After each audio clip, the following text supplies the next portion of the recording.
নমস্কার বন্ধুরা, আমি আজকে আপনাদেরকে শেখাবো হাঁসের ডিম কষা। কড়াই সরষের তেল দিয়ে তারপরে ডিমগুলো সেদ্ধ করে রাখা হাঁসের ডিমের গায়ে চিরা লাগিয়ে দিয়েছি। এতে ডিমের চিরা লাগিয়ে দিলে নুন, হলুদ, মশলা সমস্ত ভালোভাবে ঢুকবে, তাহলে খেতে ভালো লাগবে ডিমগুলো। তারপর ওই তেল গরম হয়ে গেলে ওই কড়াই এক এক করে ডিমগুলো ছেড়ে দেবে। ডিমগুলো বেশি ভাজার দরকার নেই, নর্মালি ভাজলেই হবে। আর হাঁসের ডিম বেশি ভাজতে গেলে গাটা চামড়া চামড়া লাগবে, তখন এটা আর ভালো লাগবে না খেতে। নর্মালি ভেজে নিলেই হবে ডিমগুলো। তারপরে এই ডিমগুলোকে তুলে নিতে হবে একটা পাত্রে। তারপর আমার এখানে পেস্ট করা আছে আদা, রসুন, ধনে, জিরে একসাথে। আমি এতে নুন, হলুদ গুঁড়ো, লঙ্কার গুঁড়ো আর আমার এখানে আছে ডিম কষা মশলা, ডিমের কারি যে মশলা, আর কাশ্মীরি লঙ্কার গুঁড়োও আমি দিয়েছি এখানে, তাহলে ভালো লাগবে। আর এতে একটু গরম মশলার গুঁড়োও আমি মিশিয়েছি। তারপরে জল দিয়ে ভালো করে পেস্ট করে নিলাম আমি। তারপর ওই কড়াইয়ে আমি একটা শুকনো লঙ্কা, তেজপাতা ফোড়ন দিলাম।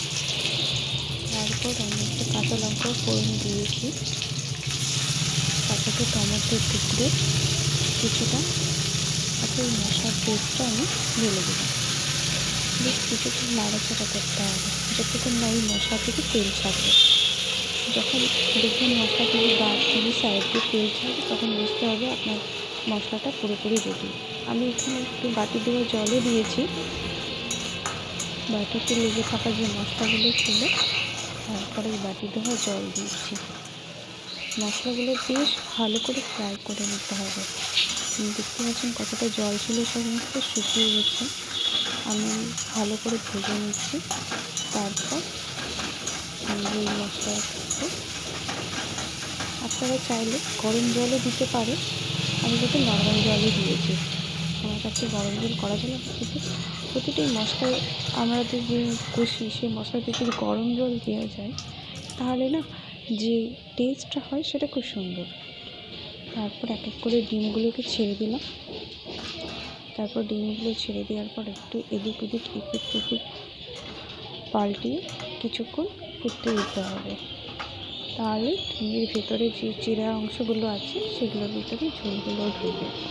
অসাধারণ লাগে এই হাঁসের ডিম কষা।